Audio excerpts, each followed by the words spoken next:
예수님, 우리를 도와주시옵소서. 우리 교회를 축복하여 주시옵소서. 오늘 말씀을 전하는 종에게 함께 하시고, 또 귀한 말씀이 유튜브로 방송을 통하여 귀하게 전해지게 주님 함께하여 주시옵소서. 예수님의 이름으로 기도 올려옵나이다. 아멘. 제가 여러분의 귀를 따갑도록 많이 들려줬던 그 이야기가 있죠. 소설가 박완서 작가의 이야기입니다. 이분은 자기 남편을 잃은 후 석 달 후에 생떼 같은 아들이 교통사고로 죽음을 당합니다. 그것도 서울대학교 의과대학을 다녔던 아들이 교통사고로 죽으니 얼마나 하나님께 절교할 수밖에 없지 않았겠습니까? 하나님, 왜 어찌하여 나에게 이런 참척의 슬픔을 주시나이까? 그러면서 한마디 내던진 그 청유형의 문장이 있어요. 주여 부디 제발 한 말씀만 하옵소서. 왜 내가 이런 참척의 슬픔을 경험해야 했는지 제발 한 말씀을 해 주옵소서. 여러분, 그러나 그녀는 이 고난을 겪은 후 어느 정도의 시간이 흐르는 하나님 앞에 두 가지 기도를 드립니다. 주여, 저에게 다시 이 세상을 사랑할 수 있는 능력을 주셔서 감사합니다. 그러나 주여, 너무 집착하게는 하지 마옵소서. 박완서 작가는 어느 날 시편 103편 15절로 16절을 묵상했습니다. 자, 15절로 16절 읽습니다. 시작. 인생은 그날이 풀과 같으며 그 영화가 들의 꽃과 같도다. 그것은 바람이 지나가면 없어지나니 그 있던 자리도 다시 알지 못하거니와. 여러분, 이 말씀을 묵상한 이후에 그는 주님께 이런 고백을 합니다. 그녀는, 주여, 그렇게 하찮은 존재에다가 왜 이렇게 진한 사랑을 불어넣어 주셨습니까? 들의 풀과 같이 잠시 피었다가 사라져가는 허무한 인생이지만 주님은 이 세상 속에서 참으로 진한 사랑을 가르쳐 주십니다. 야, 참, 역시 사람은 글을 잘 쓰고 봐야 돼요. 작가의 글이 이렇게 아름답습니다. 여러분, 오늘 본문에도요, 욥이 고난을 당하고 있을 때 하나님께 수많은 질문을 하였습니다. 아도나이 큐. 사실은 여러분, 마음이 편안하고 행복할 때는 욥이 그런 질문하지 않았습니다. 우리도 그렇지 않습니다, 여러분.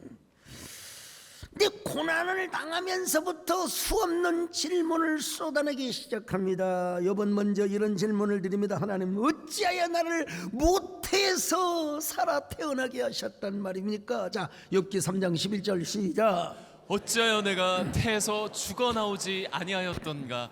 어찌하여 내 어머니가 해산할 때 내가 숨지지 아니하였던가? 하나님, 그뿐입니까? 어찌하여 고난 당하는 자에게 빛을 주셨으며 마음이 아픈 자에게 생명을 주셨단 말입니까? 욥기 3장 20절 시작. 어찌하여 고난 당하는 자에게 빛을 주셨으며 마음이 아픈 자에게 생명을 주셨는고? 그뿐 아닙니다. 욥은 자신이 고통 중일 때 계속 하나님께서 왜 저를 감독하십니까? 왜 저를 감시하십니까? 욥기 7장 20절입니다. 시작. 사람을 감찰하시는 이여, 어찌하여 나를 당신의 관역으로 삼으셔서 내게 무거운 짐이 되게 하셨나이까? 이런 말입니다. 내가 무슨 죄를 지었기에 주께서 나를 관역으로 삼으십니까? 자신을 향한 하나님의 징계가 이유를 알 수 없고 지나치게 너무나 가혹하고 잔인하다고 여러분 계속해서 질문을 하고 있습니다. 욥은 또 이런 질문을 합니다. 왜 하나님께서는 얼굴을 가리시고 저를 원수로 여기시옵니까? 자, 욥기 13장 24절을 봅니다. 시작. 주께서 어찌하여 얼굴을 가리시고 나를 주의 원수로 여기시나이까. 아이고, 세상에 또 이런 질문도 합니다. 하나님 어찌하여 악인이 잘 살고 장수하며 세력이 강하단 말입니까? 자, 21장 7절로 8절입니다. 시작. 어찌하여 악인이 생존하고 장수하며 세력이 강하냐. 그들의 후손이 앞에서 그들과 함께 굳게 서고 자손이 그들의 목전에서 그러하구나. 여러분, 요번 의인이 고난을 받고 악인이 번성하는 현실을 바라면서 하나님, 진정으로 하나님은 공의로운 통치자이십니까? 공의의 하나님께서 왜 악인을 통치하지 않으시고 심판하지 않으시고 의인을 괴롭히시는 것입니까? 여러분, 이게 말이 돼요 지금? 욥의 입장에서는 억울할 수 있지만 이게 말이 되는 소리가 아닙니다. 여러분요, 그저 우리 하나님께서 폭풍 가운데 나타나셨어요.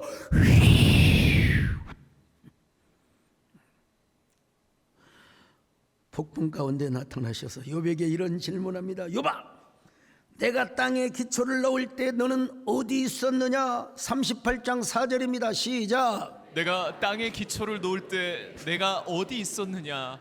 내가 깨달아 알았거든 말할지니라. 참 어이없고도 눈물 나는 구절입니다. 여러분, 욥은 지금 자기가 알고 싶은 것에 하나님이 응답하시고 하나님이 대답해 주실 줄 알았는데 하나님께서 역으로 어려운 질문을 하시는 거예요.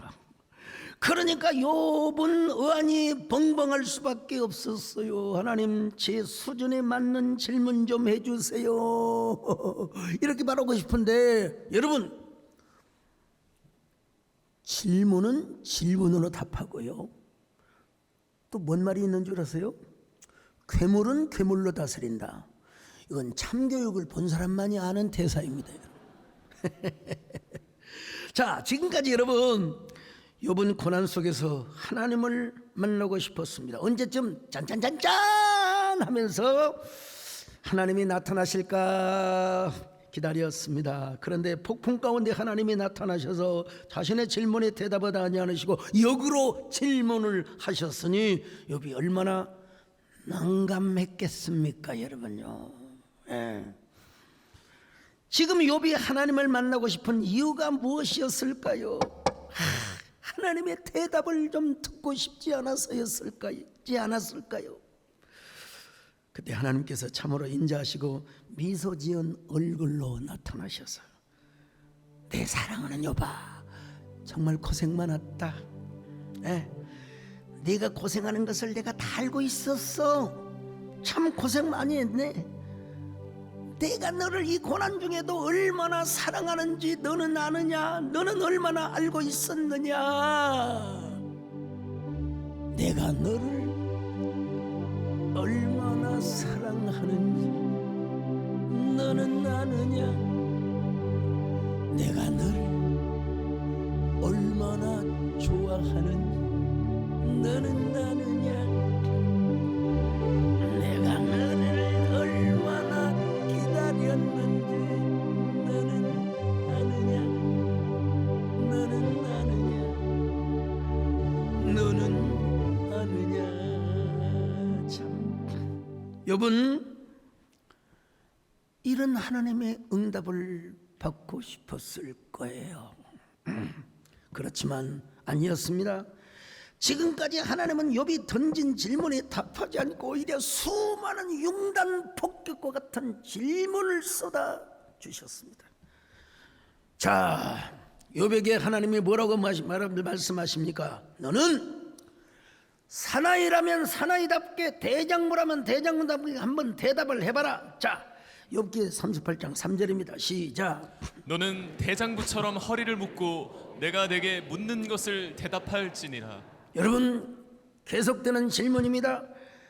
내가 땅에 기초를 놓을 때 너는 어디 있었느냐? 자, 38장 4절입니다. 시작. 내가 땅에 기초를 놓을 때 내가 어디 있었느냐. 내가 깨달아 알았거든 말할지니라.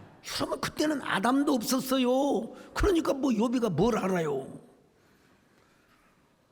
5절과 6절을 보면요, 도량법을 정할 때 네가 어디 있었느냐, 모퉁이돌을 놓을 때 네가 어디 있었느냐. 자, 5절로 6절 같이 봅니다. 시작. 누가 그것의 도량법을 정하였는지, 누가 그 줄을 그것의 위에 띄었는지 내가 아느냐. 그것의 주추는 무엇 위에 세웠으며 그 모퉁이 돌을 누가 놓았느냐. 계속 하나님은 욥에게 질문합니다. 내가 묘성을 베어 묶을 수 있으며 삼성의 띠를 풀 수 있겠느냐. 너는 별자리들을 각각 제때에 이끌어낼 수 있으며 북두성을 다른 별들에게 이끌어 갈 수 있겠느냐. 누가 이걸 할 수 있어요, 여러분요? 자, 욥기 38장 31절로 33절 시작. 내가 묘성을 메어 묶을 수 있으며 삼성의 띠를 풀 수 있겠느냐. 너는 별자리들을 각각 제때 이끌어낼 수 있으며 북두성을 다른 별들에게로 이끌어갈 수 있겠느냐. 내가 하늘의 궤도를 아느냐. 하늘로 하여금 그 법칙을 땅에 베풀게 하겠느냐. 여러분, 저 북극성 그리고 북두칠성 그리고 여러 가지 별자리들을 누가 움직여요? 누가 감히 여러분 그것을 누가 움직일 수가 있느냐는 말이요. 37절로 38절을 보면은 하나님께서 이런 질문을 하십니다. 자, 같이 읽습니다. 시작. 누가 지혜로 구름의 수를 세겠느냐. 누가 하늘의 물주머니를 기울이겠느냐.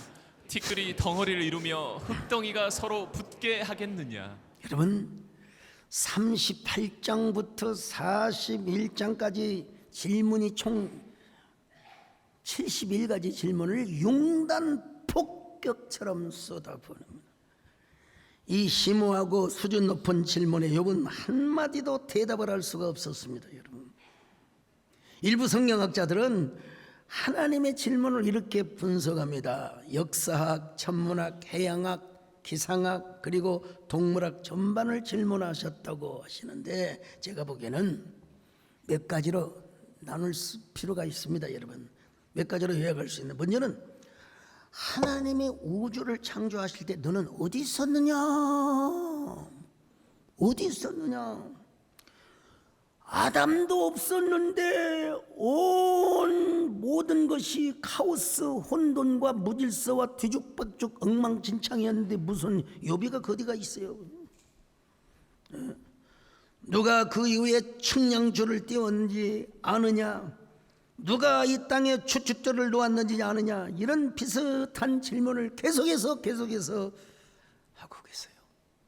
욥은 유구무원 입이 있어도 대답을 못합니다. 여러분, 자, 38장 10절로 11절 같이 봅니다. 시작. 한계를 정하여 문빗장을 지르고 이르기를 내가 여기까지 오고 더 넘어가지 못하리니 내 높은 파도가 여기서 그칠지니라 하였노라. 여러분, 우리가 바닷가를 가서 보면은 파도가 무섭게 몰려올 때가 있습니다. 근데 아무리 파도가 무섭게 몰려와도 백사장을 넘을 수는 없습니다. 하나님께서 경계를 딱 지어놔요. 그대로 멈춰라. 여기까지만 와라. 여기까지만 와라. 물론 해일이 일어날 때가 이제 지진이 일어나는, 그마저도 하나님의 섭리 안에 있다는 사실을 아셔야 돼요. 그래서 하나님은 욥에게 이런 질문하시: 바다에 금을 그을 때 네가 어디 있었느냐? 욥이 뭐라고 대답할 수 있겠습니까? 너는 땅의 너비를 측량할 수 있겠느냐? 내가 그 모든 것을 알거든 말해보아라. 뭐라고 말할 수가 없죠. 18절입니다. 시작. 땅의 너비를 내가 측량할 수 있느냐? 네가 그 모든 것들을 다 알거든 말할지니라. 이 우주가 얼마나 큰지, 얼마나 광활한지요. 하늘의 별들이 얼마나 많은지 우리가 수를 쓸 때, 자, 일시, 백, 천만, 십만, 백만, 천만, 억, 그 다음에 조, 그 다음에 경, 그 다음에 해, 그 다음에 뭐 구글이 있다고 하는데 그건 쓰여지지 않는 가상적인 숫자입니다. 여러분, 해라고 하는 숫자가 10의 제곱에 20승을 하는 숫자입니다. 그러면 여러분요, 동그라미가 몇 개가 붙느냐? 22개가 붙어요. 22개가 붙어요. 예? 미국의 나사가 2021년에 띄운 제임스 웹 망원경을 통해서 파악하고 있는 지구를 둘러싸고 있는 숫자가 700회가 넘는다고 발표를 했어요. 7 뒤에 0이 22개가 붙어 있어요. 여러분 감이 잡히세요? 좀 쉽게 말하면 지구상에 사막이 있잖아요. 아라비아 사막, 사하라 사막. 여러분 사막이 얼마나 많아요. 근데 그 사막의 모래알 숫자의 100배 이상이 된다는 겁니다. 여러분요. 참. 그러니 욥이 대답을, 어떤 사람은 무슨 빅뱅 이론을 주장하면서 무슨 우연히 우주가 팽창하면서 뭐 DNA, RNA가 생겨나가지고 인간이 진화했다고. 여러분 우리 성경을 보면 뭐라고 그랬어요? 태초에 하나님의 천지를 창조하시니라. 예. 욥이 뭐라고 대답을 하겠습니까? 그러자 하나님께서 이런 질문을 하십니다. 자, 욥기 38장 19절로 21절 시작. 어느 것이 광명이 있는 곳으로 가는 길이냐, 어느 것이 흑암이 있는 곳으로 가는 길이냐. 너는 그의 지경으로 그를 데려갈 수 있느냐, 그의 집으로 가는 길을 알고 있느냐. 내가 아마도 알리라. 네가 그때 태어났으리니 너의 횟수가 많음이니라. 여러분 이게 무슨 말이냐? 너는 알게 될 것이다. 내가 이 세상을 만들 때부터 지금까지 내가 살아왔고 내가 세상 만드는 것을 네가 보았더라면 너는 알았을 것이다. 근데 네가 그때 없었으니까 몰라. 욥이 뭐라고 말합니까? 하나님, 저는 모릅니다. 저는 그때 없었습니다. 그것에 없었습니다. 주님, 모릅니다. 인간이 하나님의 지혜 앞에 자신의 유한함을 느끼며 살아가는 고백을 지금 욥이 한 거예요, 여러분. 자, 하나님께서는요 계속 또 다른 차원의 질문을 하십니다. 욥아, 너는 자연 현상의 신비를 아느냐? 자, 38장 22절입니다. 시작. 내가 눈 곳간에 들어갔었느냐, 우박 창고를 보았느냐. 눈 곳간이 어디 있습니까? 스카이에 있죠. 우박창고. 여러분 제가 광주에 내려가면 가끔 부동산 기도원을 가거든요. 근데 세상에 7월 달이었는데 와, 우박이 떨어져요. 우박이. 난 너무 신나서 우박을 맞았어요. 종호 집사는 들어가 버리고 그냥. 아니 어떻게, 야, 이걸 그 참 카메라에 당시에 담을 수도 없었고 그냥 뚝뚝뚝 떨어지는데, 너는 눈을 쌓아둔 창고에 들어가 본 적이 있느냐? 우박 창고를 들여다본 적이 있느냐? 그건 자연현상을 네가 지금 알고 있느냐, 보고 있느냐 이거예요, 여러분요. 중국의 상고시대의 복기시로부터 시작된 주역이 있습니다. 음양오행을 주장하는. 이걸 공자님께서 보완하고 집대성을 했는데요. 하나님께서 여러분 이 모든 자연의 법칙과 현상을 보고 관찰한 공자에게 하나님이 물어보셨더라도 공자님이 대답할 수 있었을까? 맹자, 장자, 노자도 여러분 이 근원적 질문에 대답을 기껏해야 비우고 기껏해야 돌을 닦고 그런 거지. 여러분 우리 김한식 교수님이요 철학 다시 오시네. 제가 쭉 보니까요, 제가 어제 전화를 한번 드려봤어요. 이 책을 몇 년에 걸쳐 쓰셨습니까? 50년 동안 쓰셨대요. 50년 동안. 거기에 나오는 저 헤라클레이토스나 그리고 소크라테스, 플라톤, 또 공자, 맹자, 노자, 장자가 여러분 이 질문에 답을 할 수 있겠습니까? 거기 석가모니도 철학자로 소개하던데, 그래서 예수님은 왜 빠뜨렸어요? 그랬더니 예수님은 우리의 유일한 구주이지 그분은 철학자가 아닙니다. 명답입니다, 여러분. 명답입니다, 여러분. 예. 요즘은요 기상청이 발달을 해서 언제쯤 비가 내릴까 눈이 언제 내리고 참 벌써 여러분 우리는 첫눈 내리는 날을 한번 상상해 보세요. 눈이 내리네. 첫눈이 내리면 우리는 무조건 하나요. 군밤을 사 먹고 군고구마를 사 먹고 풀빵을 사 먹고.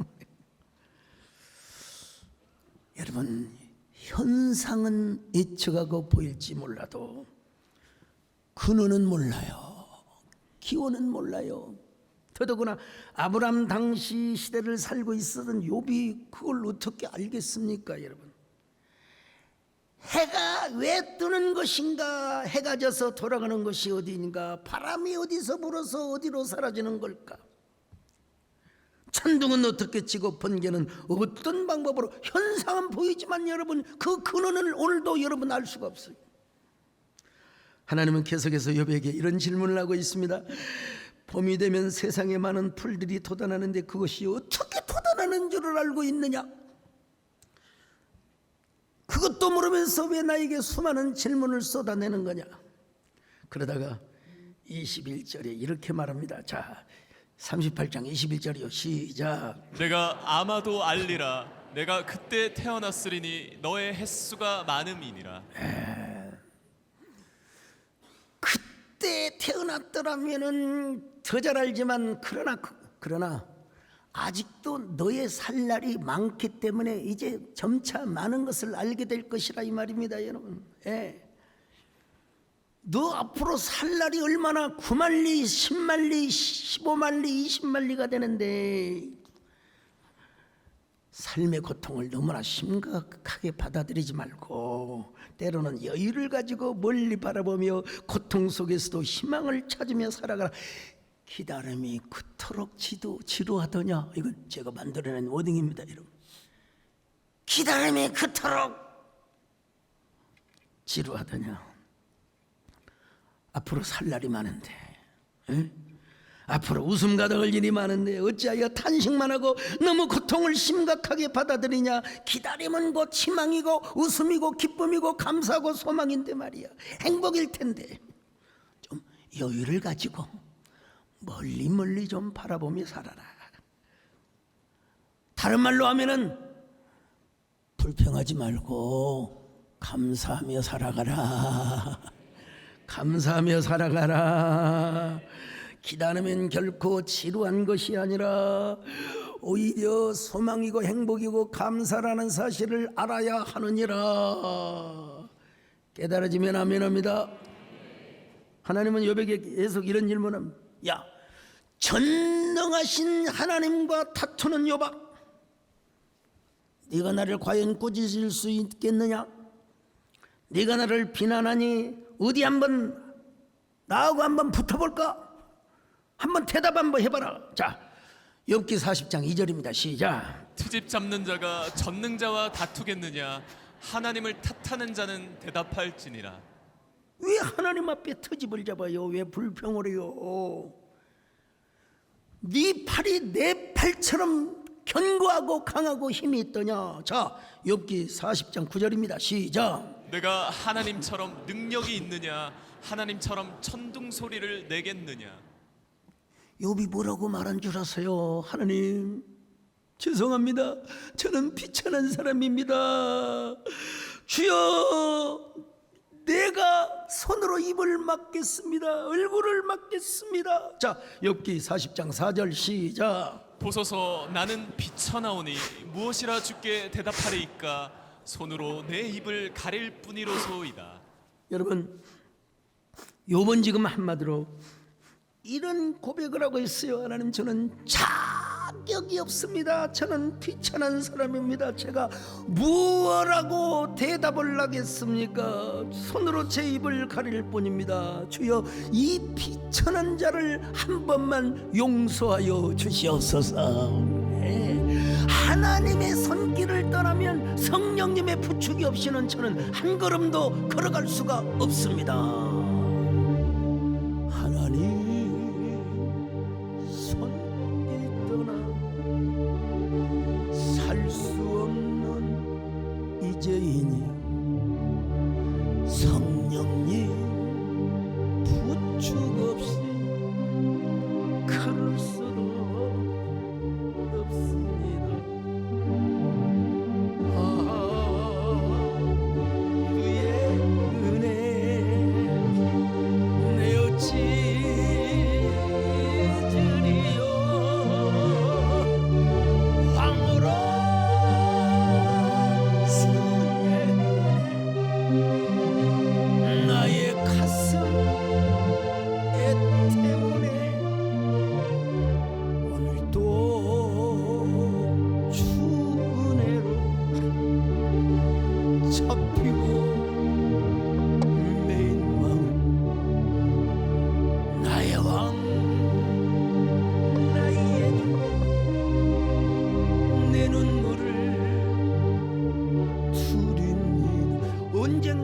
노래 익혀가지고 우리 남진 장로님께서 이 노래 잘 한번 싹 꺾으면서 말이죠.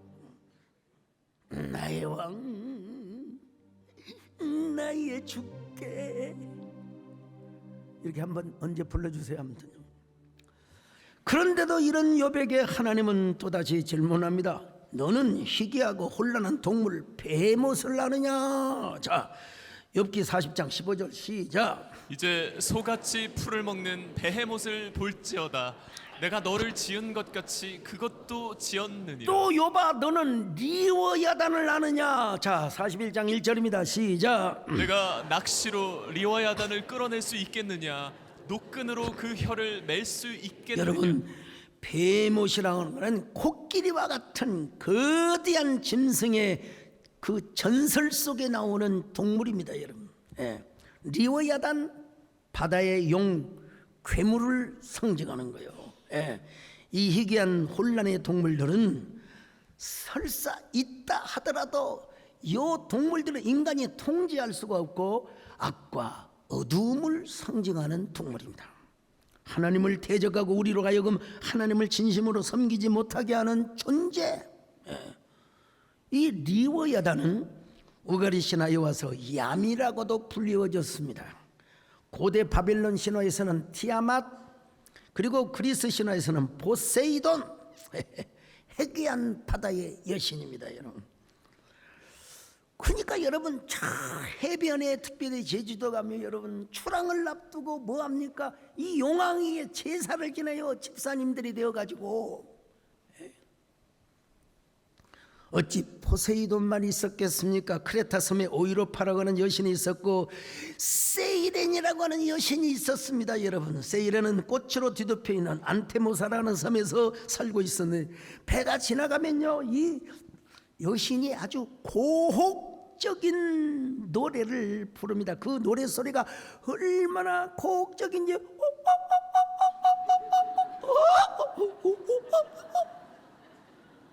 왜 웃으세요? 내가 지금 성대모사를 하는데. 그러면 그 선원들이 자기도 모르게 그 소리에 막 놀래가지고 가다가 암초에 부딪혀서 죽게 하는 아주 해괴망측한 여신이요. 어디까지나 가상적인 존재이고 전설이며 비유에 불과한 것입니다. 그런데 성경은 왜 리워야단을 이야기하고 베모스를 예를 들어서 소개하고 있을까요? 설사 그것들이 있다 하더라도 사람이 통제 못한다. 사람이 통제하지 못한다. 누구만이 통제하느냐? 여러분, 하나님만이 통제함을 믿습니다. 예. 우리 하나님은요, 애굽의 모든 신들을 다 꾸짖고 벌하셨습니다. 출애굽기 12장 12절 같이 봅니다. 시작. 내가 그 밤에 애굽 땅에 두루 다니며 사람이나 짐승을 막론하고 애굽 땅에 있는 모든 처음 난 것을 다 치고. 자, 여기서부터 제대로 읽으세요. 시작. 애굽의 모든 신을 내가 심판하리라. 나는 여호와라. 애굽의 모든 신들을 심판하리라. 그렇게 함으로써 10가지 재앙을 일으켰어요. 애굽의 수호 신들을 박살내셨어요. 자, 민수기 33장 4절 시작. 애굽인은 여호와께서 그들 중에 치신 그 모든 장자를 장사하는 때라. 여호와께서 그들의 신들에게도 벌을 주셨더라. 애굽의 수호신들 나일강의 큰놈 신, 그 다음에 에서부터 또 어딥니까? 오시리스라고 하는 장자를 주관하는 신들까지 하나님 다 벌을 주셔서 벌을 주셨어. 예. 하물며 티아마시겠습니까? 포세이돈이겠습니까? 리워야단이겠습니까? 하나님은 그들을 다 다스리고 통치하시고 벌하시고 꾸짖고 여러분 심판하시는 분이라는 겁니다, 여러분. 근데 욥은 이 사실을 모르고 자신이야말로 왜 고난을 당하냐고 볼멘소리로 하나님께 따진 거예요. 하나님께 막 트집을 잡는 거예요. 기나긴 세월 속에서 수없이 하나님을 기다리면서 어느 순간에 짜자자자자 라고 하나님께서 나타나요. 예. 그러면 자신의 의로움과 자신의 정직함과 자신의 깨끗함을 보여주고 싶었는데 기다리고 기다리던 하나님이 나타나셔서 욥에게 질문을 하시는 거예요. 예, 사실은 자신의 의로움을 하나님께 증명하고 후원장담한다고 했지만 하나님의 역질문을 당하면서 자신의 볼멘소리와 모든 질문이 다 해결이 되어버린 거예요. 여러분. 오늘 여러분, 하나님의 역질문이 욥에겐 대답이 되어버린 것입니다. 하나님께서는 결국 욥에게 이런 메시지를 주고 싶었던 것입니다. 욥아, 고난은 기다립니다. 그리고 기다림은 지루한 것이 아니다. 기다림은 희망이고 기쁨이고 가슴 설레이는 것이다. 그런데 욥아, 너는 그 기다림을 왜 그토록 지루하게 느끼고 있느냐? 한순간순간을 감사하며 살아가야지. 할렐루야. 감사는 아무나 하나. 예. 우리가 여러분 하나님 앞에 감사는 아무나 합니까? 여러분 하나님을 만나는 경험이 있어야 됩니다. 오늘 하나님이 우리에게 이런 말씀을 하세요. 사랑하는 나의 자녀들아, 삶을 살다 보면 고난당할 때도 있지. 특별히 신앙생활할 때도 고난당할 때가 있단다. 그러나 고난의 때가 힘들긴 하지만 그래도 말씀을 붙잡고 살아야 한다. 주님의 언약을 붙잡고 살아야 한다. 그래서 욥이 여러분 하나님의 질문을 받고 하나님 앞에 모여서 끝까지 인내했습니다. 여러분 야고보 선생이 이렇게 기록했어요. 야고보 5장 11절입니다. 같이 봅니다. 시작. 보라, 인내하는 자를 우리가 복되다 하나니 너희가 욥의 인내를 들었고 주께서 주신 결말을 보았거니와 주는 가장 자비하시고 긍휼히 여기시는 이시니라. 여러분 하나님의 질문을 받고 끝까지 기다렸던 사람 욥. 욥은 끝까지 인내하였고 주께서 좋은 결말 해피엔딩을 하나님이 선물로 주셨어요. 해피엔딩. 욥에게 있어서는 선물이자 신앙적으로 승리라고 말할 수 있는 것이죠. 자, 욥기 42장 10절 봅니다. 시작. 욥이 그의 친구들을 위하여 기도할 때 여호와께서 욥의 곤경을 돌이키시고 여호와께서 욥에게 이전 모든 소유보다 갑절이나 주신지라. 갑절 은혜, 갑절 축복. 여러분에게 이런 은혜가 있기를 바랍니다. 짜증을 내어서 무엇합니까 여러분? 짜증을 내어서 무엇하냐? 감사를 하면서 살아야지요. 자, 욥기 42장 12절로 16절 같이 봅니다. 시작. 여호와께서 욥의 말년에 욥에게 처음보다 더 복을 주시니 그가 양 14,000과 낙타 6,000과 소 1,000거리와 암나귀 1,000을 두었고 또 아들 7과 딸 3을 두었으며 그가 첫째 딸은 여미마라 이름하였고 둘째 딸은 그시아라 이름하였고 셋째 딸은 게렌 합북이라 이름하였으니 모든 땅에서 욥의 딸들처럼 아리따운 여자가 없었다. 예, 여러분 여미마, 그시아, 게렌 합북 진짜 아름다웠는 것 같아요, 여러분. 우리 남된 장로님이 얼굴만 예쁘다고 그래도 여자는 얼굴 예쁜 게 좋습니다, 여러분. 어제 우리 우지영 집사님 또 문혜진 우리 우기석 장로님의 이제 아드님 며느리. 근데 우지영 집사님은 음체질이야, 내성적이고. 그런데 이 문혜진 우리 그 젊은 집사님은요 아주 활달합니다. 시댁 부모님을 그렇게 잘 모신다고 하더라고. 정말 나도 그런 며느리 한번 얻고 싶어요. 제가 신방을 갔더니 뭐라고 한 줄 아세요? 목사님 피부가 장난이 아니세요. 나 요즘 골프 친다 얼굴 탔는데. 그러다 아니에요 목사님 얼굴에 광채가 나요. 그래서 집에 와서 다시 여러분 교회 와서 거울을 봤어요. 광채가 나기는 뭘 나요. 근데 와, 참 말 한마디로 천냥빚을 갚아보라 그냥. 아이 참. 근데 여러분 이런 복을 받기 전에 욥은 하나님께 확실한 회개를 하였습니다. 42장 5절로 6절을 같이 봅니다. 시작. 내가 주께 대하여 귀로 듣기만 하였사오나 이제는 눈으로 주를 배움나이다. 그러므로 내가 스스로 거두어드리고 티끌과 재 가운데서 회개하나이다. 이 구절을 제가 다양한 성경을 봤는데 세상에 유진 피터스는 이렇게 번역을 사역을 했더라고요. 인정합니다. 저는 전에는 제가 주님에 대한 소문만 들었지만 이제는 제 눈과 귀로 직접 보고 들었습니다. 잘못했습니다. 용서해 주십시오. 다시는 그렇게 하지 않겠습니다. 맹세합니다. 그 다음에 참 다시는 전에 들은 말의 껍질, 소문의 부스러기에 의존해 살지 않겠습니다. 저는 오직 하나님의 말씀만 붙들고 살아가겠습니다. 주님만을 나의 주인이요 왕으로 모시며 살겠습니다. 야, 우리가 해야 할 고백입니다, 여러분요. 왕이신 나의 하나님, 내가 주를 높이고 영원히 주의 이름 송축하리. 아까 우리 정순영 젊은 집사님이 간증한 것처럼 설교 중간중간 이 찬양을 부르는 거 정말 은혜입니다. 여러분, 노래가 되니까지요. 왕이신 너희 하나님 그러면 이게 되겠습니까, 여러분? 크리스토퍼 몰리가 쓴 새로운 인생을 팝니다 라는 소설이 있어요. 주인공 헬렌 맥길은 39세의 미혼 여성이요, 이제 늙어가는 아가씨요. 그런데 시골 농장에서 오빠 앤드류의 뒷바라지를 하고 있어요. 앤드류는 제법 이름이 있는 작가였어요.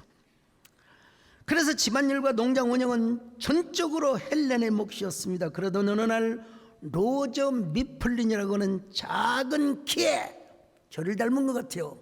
그리고 대머리에 붉은 수염을 가진 남자가 바르나소스라고 하는 이동 서점을 마차로 끌고 농장에 나타납니다. 로저 미플린,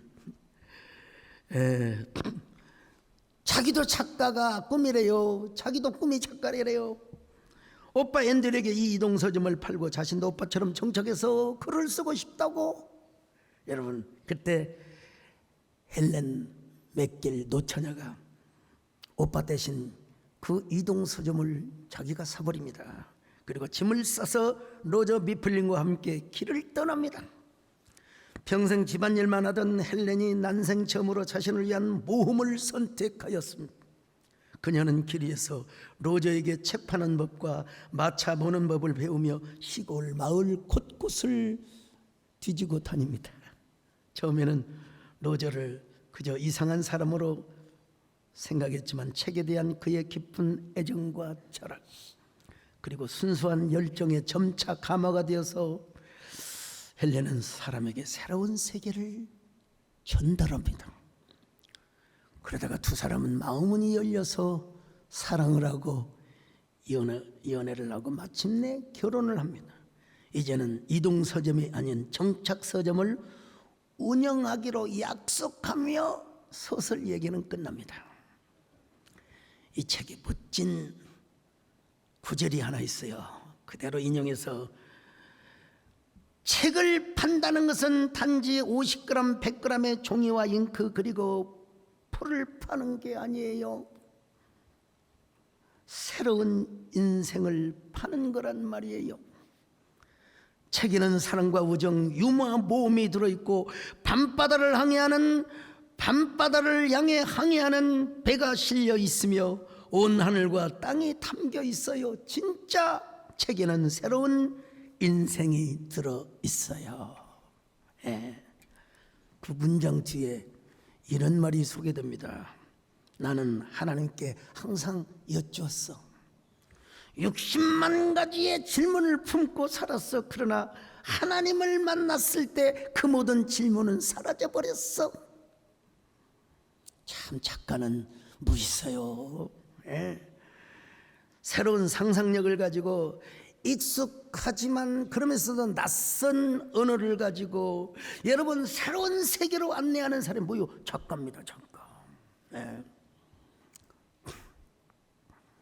그래서 여러분 목사도 죽어라 성경도 보지만 여러분 뉴스도 봐야 되지만 책을 봐야 돼요. 책을 읽어야 돼요. 책을 읽어야 돼요. 제가 쓴 성경 인물 시집 결코 자랑이라 여러분 듣지 마시고요. 예. 유리 거울의 시편들이라는 책이에요. 이제 곧 출간됩니다. 여러분 편집도 하고 제가 오케이 다 했어요. 여러분 기독교 2000년 역사에 얼마나 많은 작가들이 있었고 얼마나 많은 시인들이 있었습니까? 그러나 저처럼 아담에서부터 12저자 그리스도 예수에 이르기까지 여러분 성경 인물시 87편을 쓴 사람은 역사에 단 한 사람이 없습니다. 여러분 없어요. 눈 감으신 분들 눈 뜨고 한번 보세요. 시퍼렇게 보세요. 예. 이 책이 얼마나 팔리냐 안 팔리냐 이거는 두 번째요. 뭐 단테 신곡도 죽고 나서 유명한 거예요. 여러분요. 그러나 여러분이 도와주시면 저가 살아있을 때 유명한 서적이 될 수 있습니다. 여러분 유명한 시집이 될 수 있어요. 송구스러운 얘기지만 이 시는 누가 쓸 수 있습니까? 참으로 송구하지만 김소월 시인이 살아있어도 쓸 수 있습니까? 뭐 친일파를 불문하고 모든 시인들은 서정주를 극복해야 한다고 하지만 서정주 시인이 이 시를 쓸 수 있어요? 없습니다. 여러분 이 시대의 최고의 시인 정호성 시인께서 여러분 북콘서트를 할 때 우리 정호성 시인님 성경 인물시를 90편 쓰실 수 있어요? 아니 전 못 씁니다. 못 씁니다. 저는 성경에 해박해야 되고 성경에 해박할 뿐만 아니라 하나님을 인격적으로 만나야 되면 하나님이 그 인물을 어떻게 사용했느냐를 우리가 알아야 돼요. 그런데 거기에다가 뭐가 필요해요? 문학성이 갖춰져야 돼요. 예. 글 잘 쓴다고 시를 잘 쓰는 건 아닙니다. 여러분 시는 이미지와 함축과 낯설게 하기와 반어적 역설적 이 싸구리의 문학성이 아니라 문학적 귀족성이 있어야 여러분 시를 쓸 수가 있는 것입니다. 근데 욥은요 진정으로 하나님을 만나기 전에는 경거망동했습니다. 그러나 하나님을 진짜로 만난 이후부터는 여러분 할 말이 없습니다. 저는 비천한 사람입니다. 저는 대답할 수가 없습니다.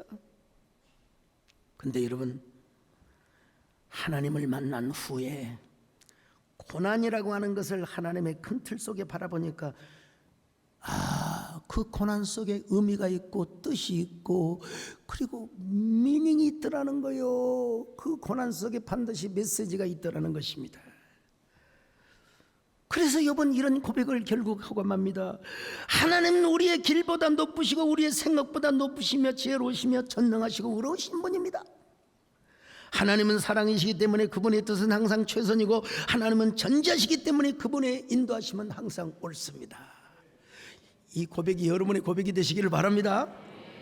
하나님은 전지전능하시기 때문에 그분은 나로 하여금 그분의 뜻을 행하실 수 있게 하며 하나님은 하시는 일이 이해가 안 되더라도 그분을 믿고 신뢰하며 따르면 하나님은 우리의 모든 궁금한 질문에 해답이 되어 주실 줄로 믿습니다. 욥을 대신해서 제가 이렇게 고백하는 거예요. 지금. 그런 욥에게 마침내 드디어 해피엔딩을 주셨어요. 여러분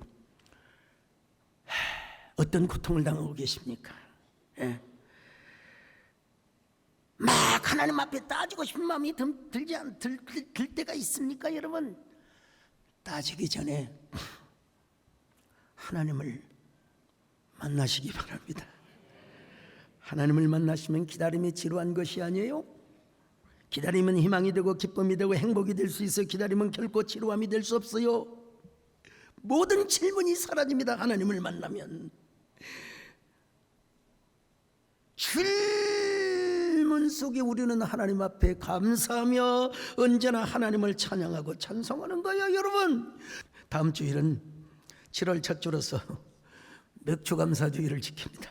반년 동안 우리의 뜻대로 되지 않아 지루하고 고통스러운 기다림의 시간조차도 하나님의 완벽한 섭리가 있었음을 인정하는 것이 뭐냐? 맥주감사.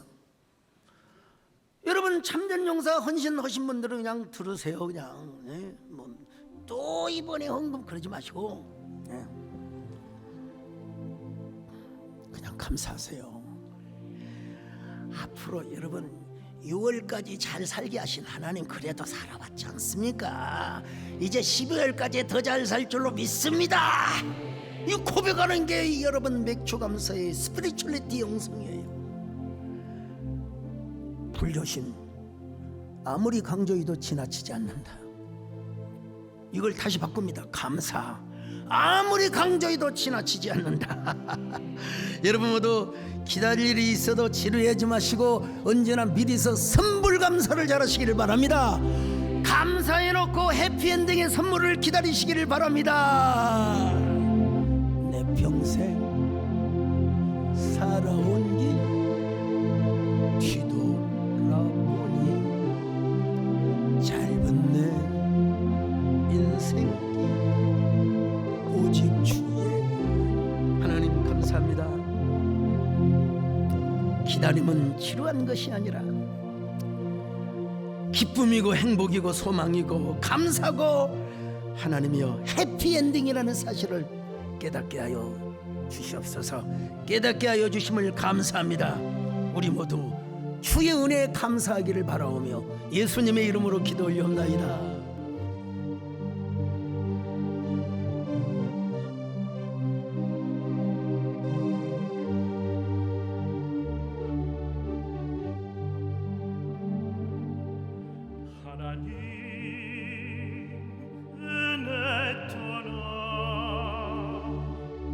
살 수 없는 이 죄인이 하나님 은혜 없이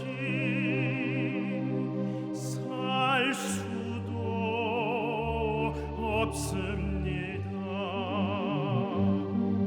죄악과 욕심으로 병들었던 이내로 영원한 주의 은혜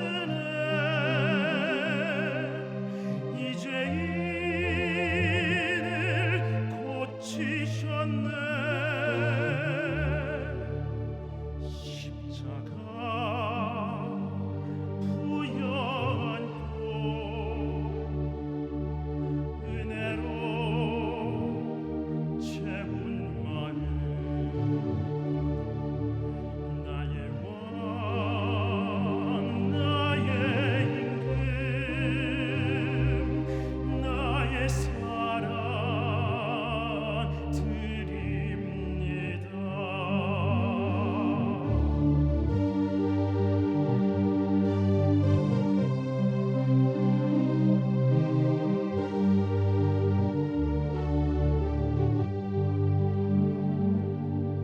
죄악에 찌든 영혼 성령으로 태우시고 정욕에 더럽힌 몸 샘물 생수 씻은 후에 주의 은혜 내 어찌 잊으리요. 영원한 주의 은혜 나의 가슴 애태우네. 오늘도 주 은혜로 잡히고 매인 마음 나의 임금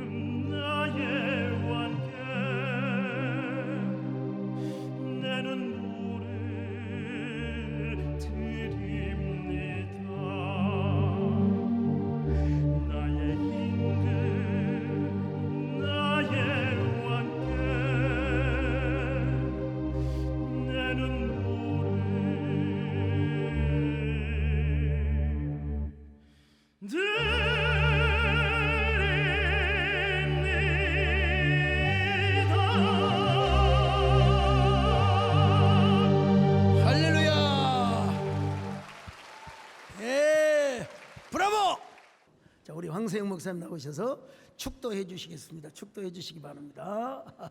이제는 우리 주 예수 그리스도의 은혜와 지금도 우리의 모든 문제를 말씀 한마디로 해결해 주시는 하나님 아버지의 놀라우신 사랑과 성령님의 감동, 감화, 교통, 위로 충만케 하심이 오늘 주의 전에 나와서 예배드리고 말씀 듣고 이 기다림을 믿음으로 잘 극복하고 하나님의 온전한 자녀로 나아가기를 기도하고 다짐하고 소원하며 돌아가는 우리 모든 성도님들, 가정과 생업과 자녀들과 또 우리 세대된 교회, 우리 소목사님 목회사역 위에 우리 한국 교회와 우리 모든 신학대학교 위에 이제로부터 영원토록 함께 계시기를 간절히 축원하옵나이다.